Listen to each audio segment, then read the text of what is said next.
اس لیے پیر کرم شاہ رحمۃ اللہ نے جب پڑھا نا بریلوی سے جاگیر ہے، انہوں نے پھر اس پر ایک مضمون لکھا کہ یار کیوں ظلم کرتے ہو.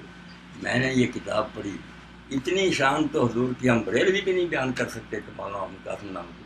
انہوں نے تحذیر الناس صفحہ 34 پر لکھتے ہیں، اتنی سی کتابچی ہے، اس کے اندر انہوں نے یہ لکھا ہے، اگر بالفرض بعد زمانہ نبوی صلی اللہ علیہ وسلم بھی کوئی نبی پیدا ہو، وہ کہتے ہیں حضور کے بعد بھی اگر کوئی نبی آ جائے پھر بھی خاتمیت محمدی میں کچھ فرق نہیں آئے گا، ولیعوذ باللہ تعالی صلی اللہ علیہ وآلہ وسلم.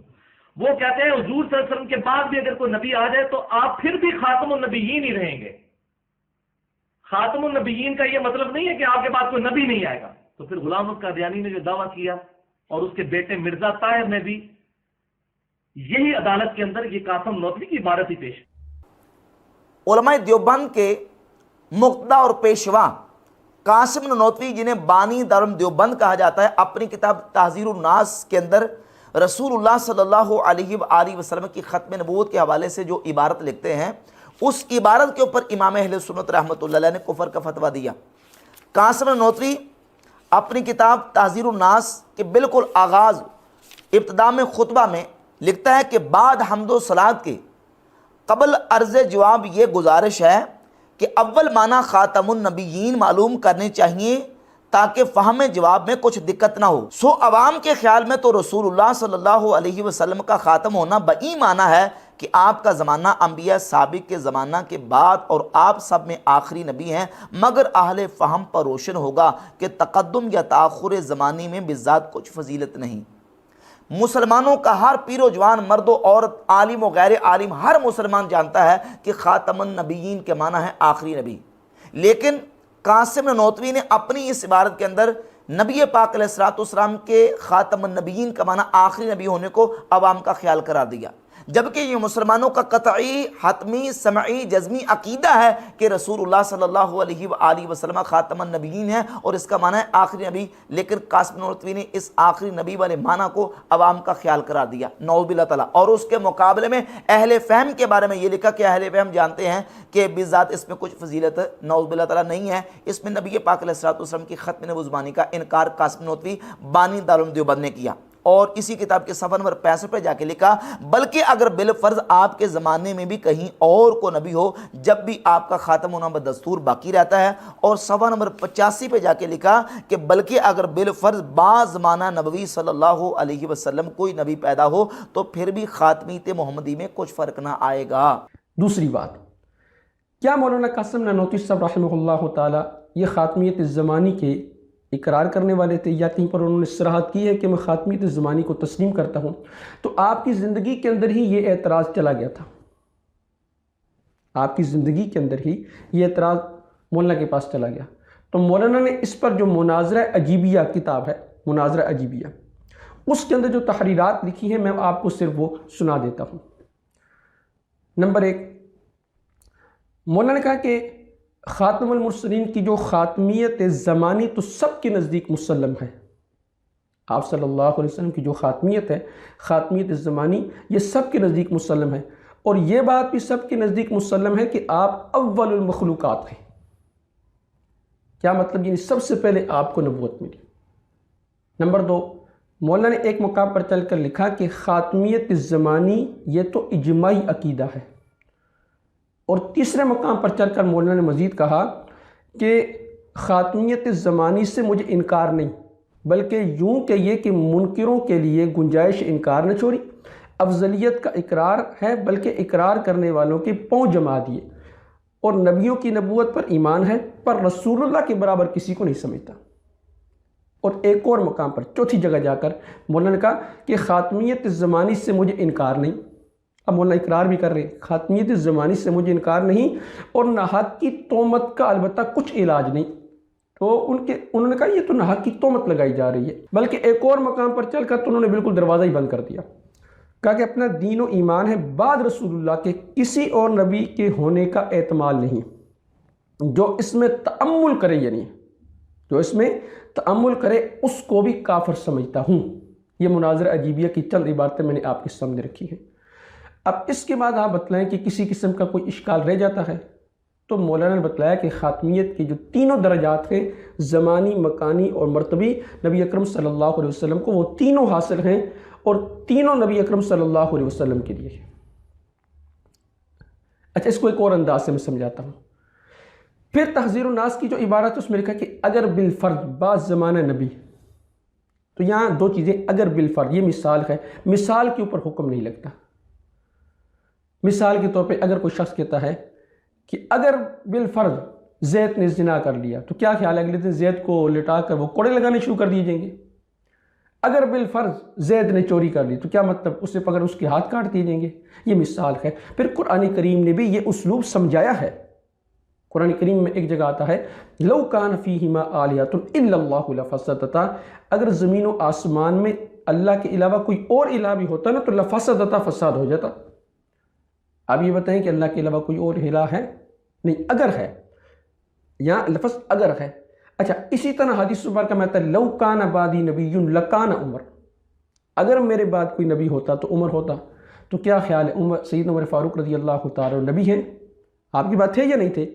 تھے، لیکن نبی نہیں ہیں۔ اب وہ کہتے جی میں تو آپ کے بعد آ گیا ہوں، میں تو نبی بن جاؤں گا، کیونکہ آپ صلی اللہ علیہ وسلم نے فرمایا تھا اگر میرے بعد کوئی نبی ہوتا تو وہ عمر ہوتا۔ تو یہ مثال ہے۔ اور مرزا صاحب اگر کہیں جی کہ میں نے وضاحت کر دی ہے تو یہ قبول کر لینی چاہیے، تو اگر آپ کی وضاحت قابل قبول ہے تو مولانا قاسم نانوتوی صاحب نے جو وضاحت کی تو وہ قابل قبول کیوں نہیں؟ اردو میں مگر تحذیر الناس ہی لے لیں، یہ بریلوی حضرات کے میں نے کہا یار دو چار فکر عام رضانے ڈھونڈ کرنا، وہ بھی پہلا آگے کیا، دوسرا پیچھے کیا، 3-4 جگہوں سے، اور ایک نئی عبارت بنا لی۔ کتاب تو پڑھ کر دکھاؤ، تم اگر سمجھ ہی سکو وہی بڑی بات۔ یہ آپ یقین جانے بیٹا میں اگر قادیانی نہیں ہوا تو صرف تحذیر الناس، یہ کہتے ہیں انہوں نے دروازہ کھول دیا، ختم نوت کا کفر توڑ دیا، اس نے تو بہتا پاؤں ہمارے مضبوط کر دی۔ قادیانی کا سب سے بڑا ہتھیار ہے کہ یار خاتم النبی، آخری نبی، یہ کوئی تاریخ کی بات ہے؟ ایک نالائق لڑکا کتاب میں سب کے پیچھے ہے، یہ کوئی مدح ہے آخر میں ہونا؟ کوئی بات بتاؤ جو شان کی۔ اس لیے وہ کہتے ہیں یہ خاتم النبی، آخری نبی کوئی نہیں، اس کا مفہوم ہے افضل النبی۔ جیسے ہے نا کہ فلاں پر تقریر ختم ہے، وہ کہتے ہیں یہ نہیں کہ اس کے بعد کوئی نہیں آئے گا، یہ ہے کہ وہ یہ معنی بیٹا کرتے ہیں۔ یہ مولانا محمد قاسم رحمۃ اللہ نے کیا، اور اس سے پھر نکالا کہ آپ آخری بھی ہیں، کہ جب آپ سب سے افضل ہیں اور دین آپ نے مکمل کر دیا اور دین محفوظ ہے، تو سورج آنے کے بعد پھر چھوٹے چھوٹے ستارے آئیں گے۔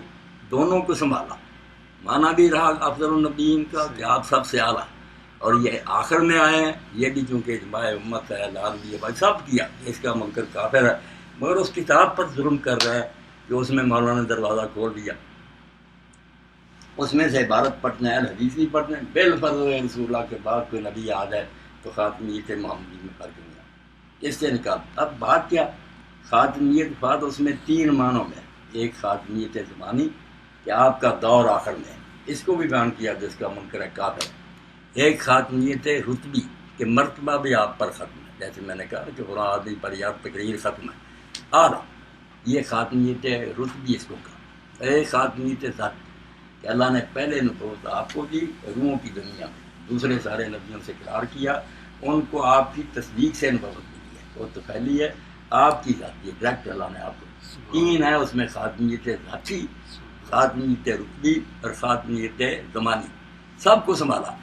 یہ فکرہ جو ہے نا یہ خاتمیت رتبی کا، اگر آپ کے بعد بھی بالفرض کوئی نبی آتا تو مرتبے میں آپ کے کوئی کمی نہ آتی، آپ کو شروع میں آپ کا مرتبہ سب سے اعلیٰ رہتا، مگر دوسرا نقصان ہوتا کہ اعلیٰ کے بعد ادنا شروع کر دی، وہ آگے ہی ہیں فکر، آ نہیں سکتا، مگر بالفرض آتا وہاں خاتمیت زمانی کی بات نہیں، وہاں مرتبے کی بات، مرتبہ آپ کا ہی اونچا رہنا۔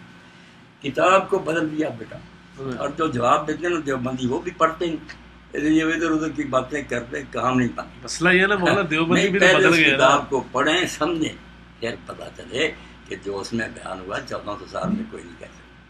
اس لیے پیر کرم شاہ رحمۃ اللہ نے جب پڑھا نا، بریلوی سے جاگیر ہے، انہوں نے پھر اس پر ایک مضمون لکھا کہ یار کیوں ظلم کرتے ہو۔ میں نے یہ کتاب پڑھی، اتنی شان تو حضور کی ہم بریلوی بھی نہیں بیان کر سکتے کہ مولانا محمد قاسم نام کی۔ انہوں نے پھر بیٹا خط لکھے کہ 200 سال کی ہماری محنت تم نے برباد کر دی، ہم نے اس کو کافر بنایا ہوتا، تم نے اس کی مدح کہ اس بیچارے کو تنگ کی۔ صحیح، کیا کریں، حق لکھنے نہیں گئے، اللہ اکبر۔ آپ دیکھیں نا، یہ مولانا مرزا خان علم بڑا تھا، اس میں کوئی شک نہیں۔ مولانا انور شاہ بھی کہتے تھے کہ اختلاف آ گیا، مگر فقہ کا بہت بڑا عالم، مگر یہی کہا کہ یہ کافر ہے، کافر ہے، کافر ہے۔ انہوں نے بیٹا کافر نہیں کہا، دیوبندی علماء مشرک کافر بلتی بھی نہیں کہا، بات عقیدہ رکھ لیتے، یہ چیزیں نہیں کی۔ مولانا رشید احمد گنگوئی رحمۃ اللہ علیہ آخر میں مدینے ہو گئے تھے، ان کے پھر شاگرد تھے مولانا محمد یحییٰ، ان کو کہتے تھے کہ رسالہ آتا ہے مرزا کا، مجھے سنا۔ تو خضر بیٹا انہوں نے کہا اگر میرا حوصلہ نہیں، وہ آپ کو اتنی گالیاں دیتا، انہوں نے کہا چھوڑ بیٹا، کبھی جو مخالف ہے نا اس کی بات سے بھی اپنی غلطی سمجھ جا رہا ہے، پڑھ، شاید ہم سے کوئی غلطی ہوئی، مرنے سے پہلے ضرور کریں۔ اور تھانی صاحب سے جب کسی نے کہا کہ عامر رضا مر گیا، ادب سے نہیں کہا، صرف عامر رضا مر گیا، انہوں نے کہا نالائق اتنا بڑا عالم تھا اور کتنے گمراہ تھے، کیونکہ رادیوں میں رشتہ تھا، تو نے ایسے ذکر کیا جیسے بازار میں کوئی بندی مر گیا، تو مولانا کہتا تو ان کا ادب سے ذکر کرتا۔ تھانی صاحب نے بیٹا فرمایا کہ یہی فتوے جو ہے نا کہ ہمیں یہ کافر کا ذرا حوصلہ دیکھیں، یہی اس کی نجات کا باعث بن جائیں گے۔ اگر دل سے نہیں نہ دیے، واقعی سمجھا کہ ہم سے بےادبی ہوئی حضور کی، تو یہ اسی سے بخشا جائے گا۔ ہم اپنی جان چھڑائیں گے کہ یہ معنی ہمارے وہم میں بھی نہیں تھا، ہم اپنی عذر پیش کریں گے۔ اس نے اگر کہا کہ رسول اللہ یہ کیوں الفاظ ایسے لکھے نا، یہ بھی بخشا جائے گا۔ مخالفوں کے بارے میں یہ رویہ بیٹا، اس لیے یہ حدیث جو مجھے کافر کہتے ہیں نا، میں کہتا تم نے نہ دیوبند کا پڑھا، اپنے سے باہر نکلتے نہیں، کتابیں فقہ کی جو نا حقیقت الفقہ تم نے لکھ لی ہے غلط، وہاں تجوز لکھا ہے الدر المختار میں، اس نے لا تجوز بنا دیا۔ کوئی شرم کرو، اتنا جھوٹ اور اس کو تم حقیقت الفقہ کہتے ہو، تو نہ پڑھتے ہیں نہ پڑھتے ہیں، بس جو صحیح بات بتایا اس کے پیچھے پڑھتے ہیں۔ بولا تیار ہو جاؤ، چلو بہت خوشی ہوئی، آپ وقت نکالیں، جتنے دن ہیں پھر ملاقات ہو جایا کرے، علم عمل میں اللہ برکت دے۔ جیسے نیک لوگ بچہ نفیس کہتے کہنا، ایک طرف تو حق جو ہے اس کو نہیں چھوڑنا، دوسری طرف سلف کا احترام نہیں چھوڑنا۔ اگر رائے کا اختلاف بھی ہے تو اس کا مطلب ان کی بزرگی ختم ہو گئی، انہوں نے اتنی محنت کی اور اتنی ہم پریشان کیا، دین پہنچا رہا ہے، منہ سے کہہ رہے ہیں توبہ کرو، اللہ سے ڈرو۔